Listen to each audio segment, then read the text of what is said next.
So in this section, which is section 7.3, we're going to talk about the double angle and half angle formulas. And as we go through this section, just like in the previous sections, it's going to be pretty handy if you have your unit circle by you, so you can, unless you already know these values off the top of your head, which is fantastic.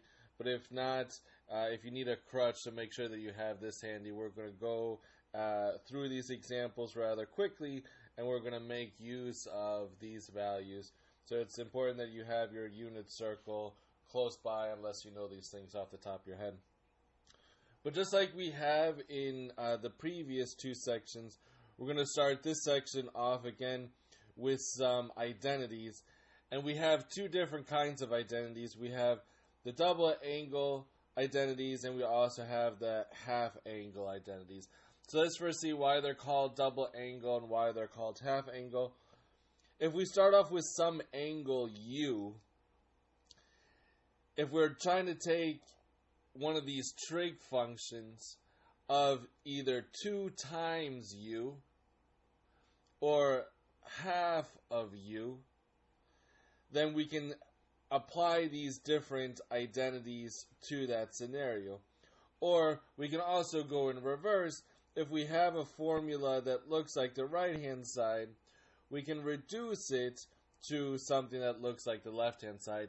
And we can do this both for the double angle formulas as well as the half angle formulas. So we're going to be using these, and just for illustrative purposes, I'm going to call this right here formula number 1. Here I'm going to call this formula number 2. Here I'll call this formula number 3. Over here I'll call this one 4, 5, and 6. That way, as we're going through these problems, if I want to point out one in particular, I'll just refer back to those numbers for those identities. Alright, so let's go into some of these examples and try to apply them. It says, rewrite each expression as the sine, cosine, or tangent of a double angle, then evaluate the expression without using a calculator. So if we see number 1 right here, we can tell that it looks pretty complicated. If I'm asking you to solve that, it seems like it could be a whole lot of work. But one of the things that we can do is we can see that this is really, really similar to the identity number 2 above. Here we have cosine squared of some angle minus the sine squared of some angle. And that's exactly what we have up here in number 2 above. Cosine squared of u minus sine squared of u. So therefore we can use this second identity to simply just rewrite it as cosine of 2 times that angle. So therefore this is going to be the same thing as cosine of 2 times the angle that we have, and the angle that we have is 11 pi over 12. So 11 pi over 12. Now, if we do the arithmetic inside the parentheses right here, we're going to get that this is the cosine of 11 pi over 6. And again, using our unit circle values, we know that this is equal to the square root of 3 over 2. Alright, let's go on to number 2. We have 2 times the sine of some angle times the cosine of some angle. And if we look at our identities above, we can use our first identity above. That means that we can rewrite this as the sine of 2 times the angle that we have, which is 67.5 degrees. And just like we did in number 1 above, if we do the arithmetic inside the parentheses, we get that this comes out to 135 degrees. So therefore, using our unit circle values, we know that the sine of 135 degrees is the same thing as the square root of 2 over 2. Alright, what I would suggest now is pause the video, see if you can do number 3 by yourself.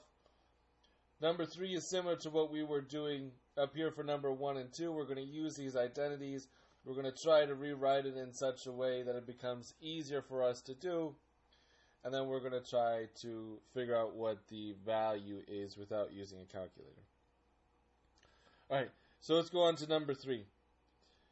we have 2 times the tangent of some angle divided by 1 minus tangent squared of some angle. And if we look at our identities above, we can see that the identity that it's very similar to is the third identity. So let me write that here. Here we're using the third identity. In number 2, we use the first identity. And in number 1, we use the second identity. So hopefully that will help jog your memory a little bit if you're going through the notes again to remember which identity that we used. But here, if we're going to use the third identity, then this is going to be equal to the tangent of 2 times the angle that we have, which is negative pi over 8.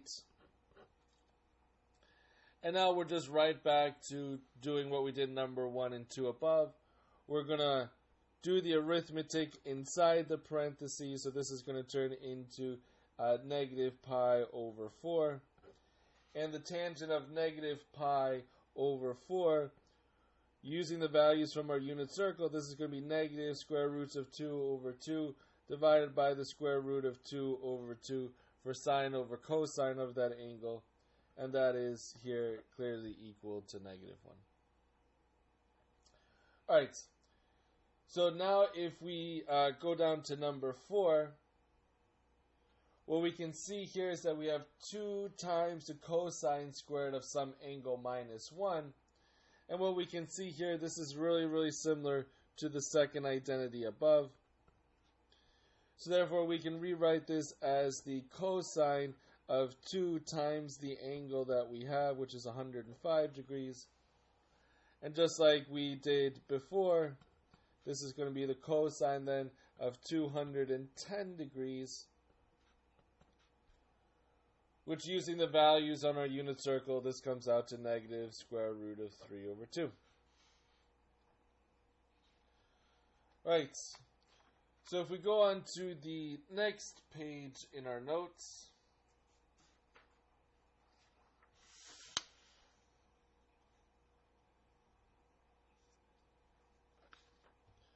we have this problem here. Number 5. Suppose that the terminal side of an angle theta lies in quadrant 2, such that the sine of theta is equal to 5 over 7. Find the values of 2 theta, cosine of 2 theta, and the tangent of 2 theta. Find the values of sine of 2 theta, cosine of 2 theta, and tangent of 2 theta. Alright, so let's see here for a second.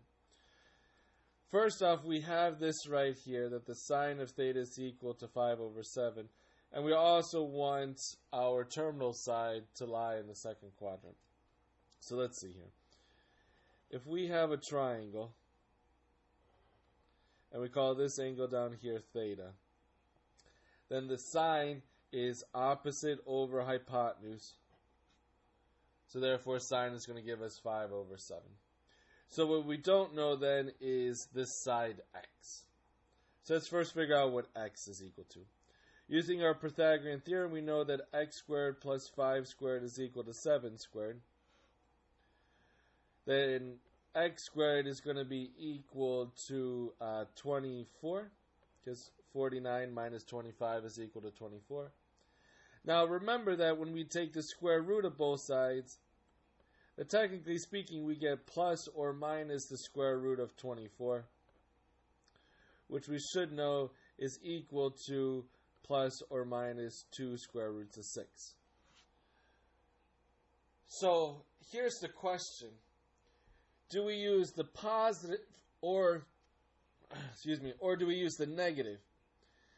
Now, if we want to have the terminal side in the second quadrant, remember that if we're looking at our quadrants, this right here is quadrant number 1, this is 2, this is 3, and this is 4. Therefore, if we want to be in the second quadrant, we need to have negative x values. So therefore, the value that we're going to use is going to be negative 2 square roots of 6.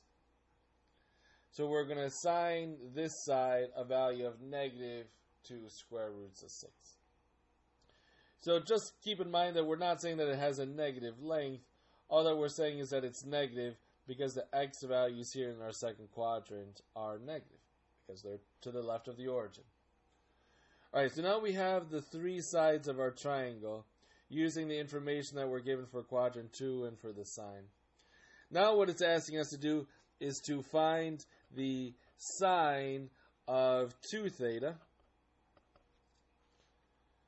So let's think about this here. If we're trying to find the sine of 2 theta using the identities that we have on the previous page, this is equal to 2 times the sine of theta times cosine of theta. And we know that the sine of theta is equal to 5 over 7, because that's what's given to us. So now we just need to figure out the cosine of theta. And cosine is adjacent over hypotenuse, so this is then going to be negative 2 square roots of 6 over 7. If you do this arithmetic, this is going to come out to negative 20 square roots of 6 divided by 49. So there we have the first exact value. Here then we're going to find the cosine of 2 theta. We already did the sine of 2 theta, so now we can move on to the cosine of 2 theta. And using the identities on the previous page, we know that the cosine of 2 theta is, one of the formulas that we have is 1 minus 2 times the sine squared of theta, which here is just 1 minus 2 times, we already know that the sine is 5 over 7, so therefore this becomes 5 over 7 squared. Because this is sine of theta, so therefore sine squared of theta is just this quantity squared. If you do this arithmetic now, this is going to lead you to negative 1 over 49. Alright. Now the tangent of 2 theta, the formula that we have on the previous page is 2 times the tangent of theta divided by 1 minus the tangent squared of theta. So therefore here we're going to have 2 times, now tangent is opposite over adjacent, so this is going to become 5 divided by negative 2 square roots of 6. And in our denominator, we're going to get 1 minus the tangent, which is 5 divided by negative 2 square roots of 6. But it's tangent squared, so we have to square this quantity. If you go through all of this arithmetic, this is going to lead you to 20 square roots of 6. I would recommend that you actually go through and you do this arithmetic so you feel comfortable doing it.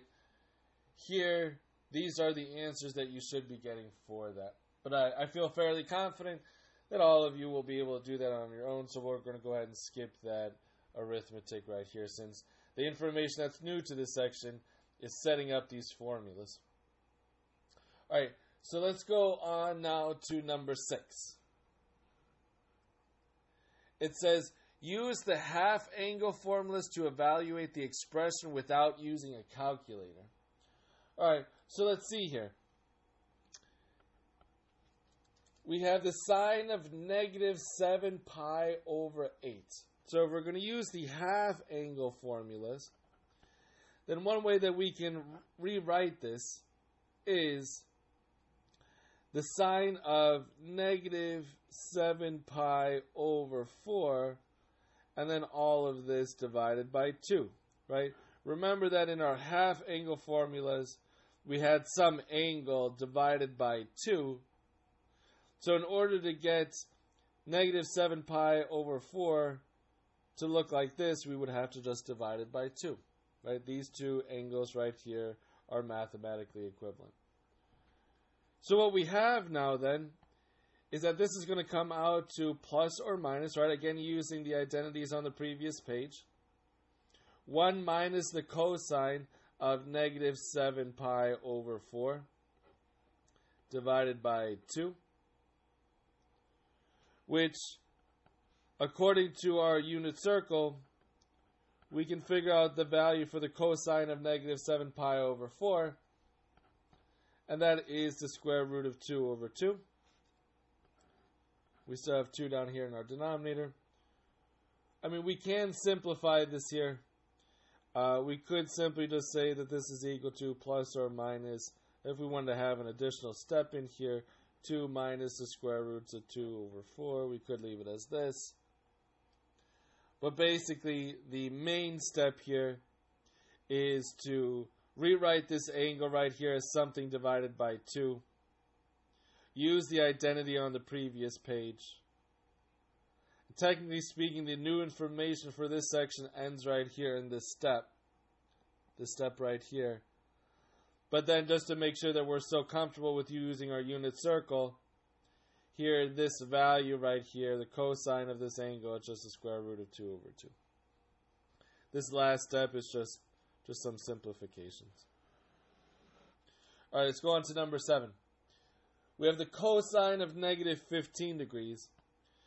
Well, if we want to use our half angle formulas, we could rewrite this as the cosine of negative 30 degrees divided by 2.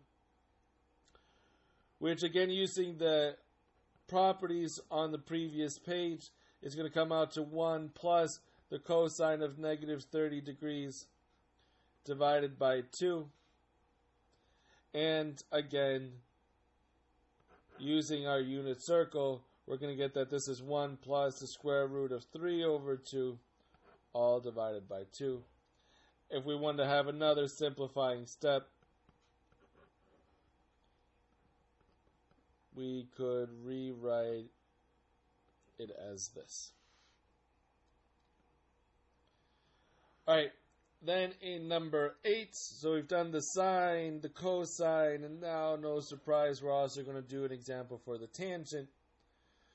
We want to use the half angle formulas, then we can rewrite this as the tangent of 11 pi over 6, all of it divided by 2.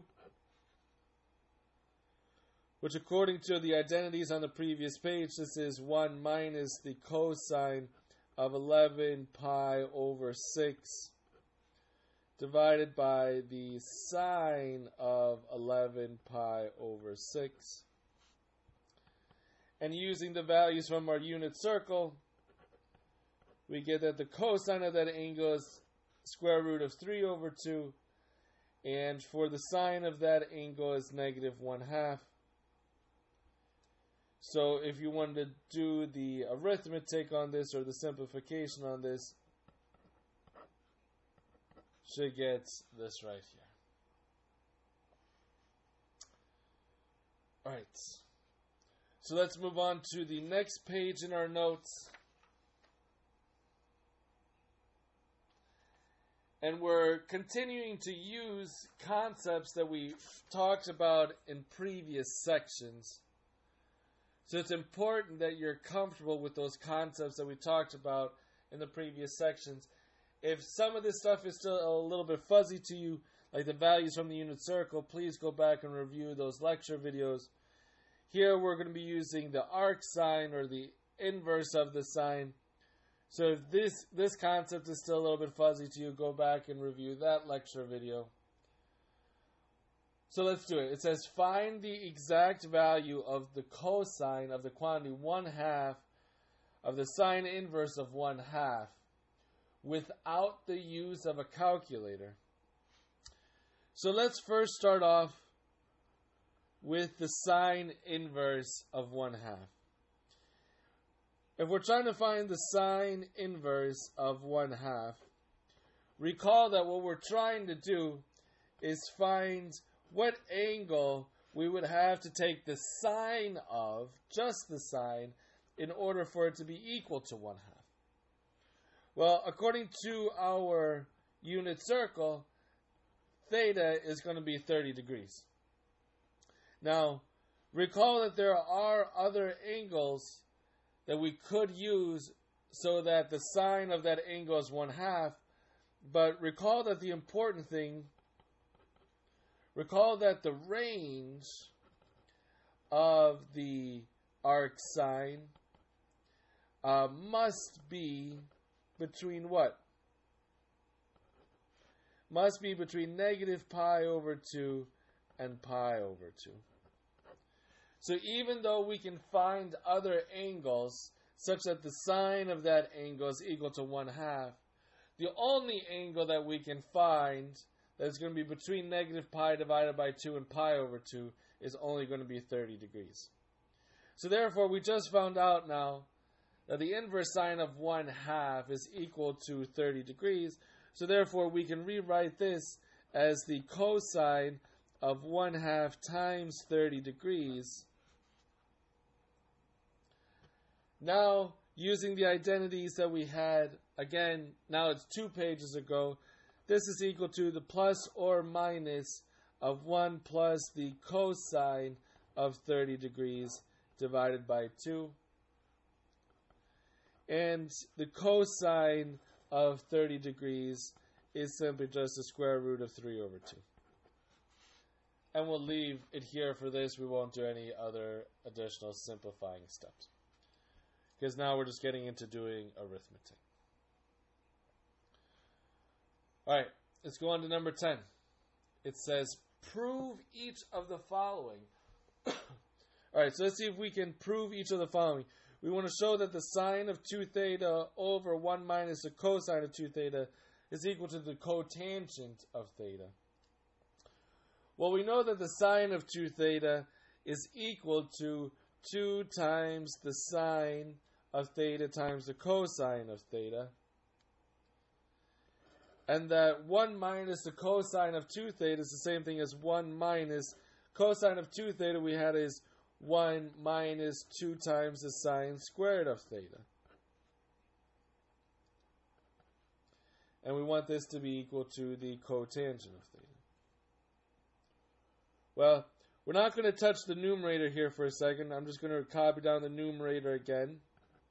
2 times the sine of theta, cosine of theta. But here, clearly, we can simplify this because we have 1 minus the quantity 1 minus 2 times the sine squared of theta. So this then is just going to come out to 2 times the sine squared of theta. We still want that this is equal to the cotangent of theta. But let's take a look at this now. Here these 2's cancel. And here we have sine squared, here we have sine. So one of those sines is also going to cancel. So then in the numerator we're canceling the 2 and the sine. So we're only left with the cosine of theta. And in the denominator we're canceling the 2 and one of those sines. So therefore the only thing that we're left with in the denominator is a sine of theta. And the cosine of theta divided by the sine of theta is equal to what? Well, that's equal to the cotangent of theta, which is also what we have on the right-hand side. So therefore, we just show that the left-hand side is equal to the right-hand side. All right, let's go on to number 11. We have the cosine of 2 theta divided by the sine of theta times the cosine of theta, which is equal to the cotangent of theta minus the tangent of theta. All right. We know that the cosine of 2 theta is the same thing as the cosine squared of theta minus the sine squared of theta. And before I go on here, let me say 2 quick things. 1, you should be pausing the video and giving this a chance by yourself, right? Giving it a shot by yourself. The second thing that I want to say here is this. When you look at this, you might have no idea how to start. Like, how did I all of a sudden immediately jump to this? Well, you simply just have to sometimes try some stuff. If things aren't super apparent to you, try using some of the identities that we have. Try to manipulate those in a way so that you can cancel stuff, and you can try to simplify the expression, and hopefully you'll get to something where the left-hand side is equal to the right-hand side. So if you're just like, hey, I have no idea how to start this, why are you starting here? Sometimes it's just a little bit of trial and error. As you get a little bit more familiar with these identities, you'll start seeing the similarities between these expressions and some of our identities. So it'll start becoming easier for you. You just have to try these by yourself. And hence the reason I started off with that you should probably pause the video and give this a shot by yourself. Alright, so far what we've done is we've rewritten our numerator of the left-hand side. I'm not going to touch the denominator here yet. And I'm also not going to touch the right-hand side of this expression. Because what we can do now is, since we're subtracting these two things, we can break these things up into their own expressions. So with that I mean that we can take the cosine squared of theta and put it over the sine of theta, the cosine of theta. Then from it we can subtract the sine squared of theta and divide that by the sine of theta, cosine of theta. So you can think about this as having a common denominator and then just breaking them apart. Or if you want to go in reverse, we had the common denominator so that we could combine them. The numerators, that is. So here, we still haven't done anything with the right-hand side of our expression. But now what do we see? Here, this numerator has a cosine in it. Cosine squared to be exact. And down here, this denominator has a cosine in it. So we can cancel one of those cosines. Which means that in the numerator, we're just left with one cosine. Right, instead of cosine squared, it just gets down to one cosine. And in the denominator, now we just have the sine. We can do the same thing for the second part of this expression, but just with the sines. So it's going to become sine over cosine. Sine of theta over cosine of theta. Now, what is the cosine of theta divided by the sine of theta? What is that equal to? That's equal to the cotangent of theta. And what's sine of theta over cosine of theta? That's equal to the tangent of theta. So therefore, we just showed that the left-hand side is the same as the right-hand side. So again, please practice these identities. If you know these identities off the top of your head and you practice them a lot, then chances are these things are going to be easier for you to recognize. But this is definitely something that you should become very, very, very, very comfortable with. And that concludes section 7.3. The next problems on the next page are the practice problems. But as usual, those are left for you to complete.